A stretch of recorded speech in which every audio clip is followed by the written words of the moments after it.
இப்ப ஏன் கவலைப்படுறோம்? Because of the law. நியாயப்பிரமாணம்.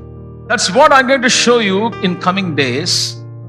Because of the new covenant, we are no more under law. We are now under the grace of God. இந்த புது உடன்படிக்கை இருக்க பெரிய ஆசீர்வாதம், இனிமேல் நான் நியாயப்பிரமாணத்தின் கீழ் அல்ல, கிருபையின் கீழ் உட்பட்டிருக்கிறேன். ஐயா, இந்த ரெண்டையும் கான்ட்ராஸ்ட் பண்ணி வேறுபடுத்தி வித்தியாசப்படுத்தி காட்ட போறேன். இன்னைக்கு நிறைய சபையில இன்னும் ரட்சிக்கப்பட்ட பிறகு கூட they are under the law, நியாயப்பிரமாணத்தின் கீழே இருக்காங்க. அவங்க கிருபைன்னா என்னன்னு தெரியல. ஏன்னா சில பேரு திருட்டு உபதேசம் எல்லாம் பண்ணிருக்கான்.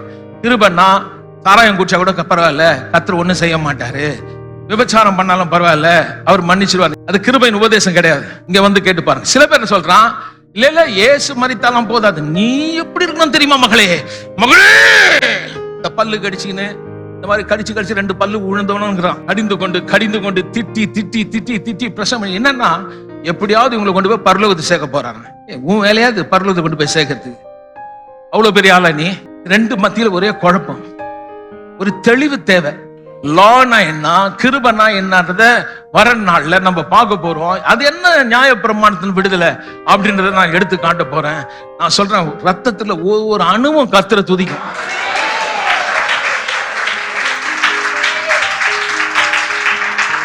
ஒவ்வொரு முறையும் நான் வாக்குத்தத்தத்தை பெறலான்னு போனா இந்த சட்டம் என்ன பார்த்து சொல்லுது, you are not worthy, you are not worthy, you are not worthy.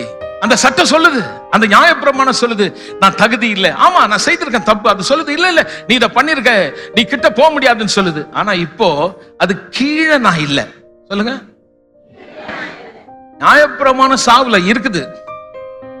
கர்த்தர் வந்து கிருபையை, இயேசு வழியா கிருபையை கொடுத்த உடனே சட்டத்தை எடுத்துடல.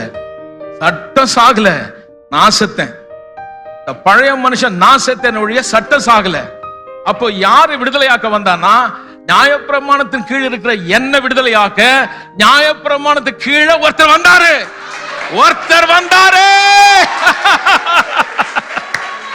நல்லா கைகளை தட்டி தேவனை துதிப்போம். இயேசு வந்தார்.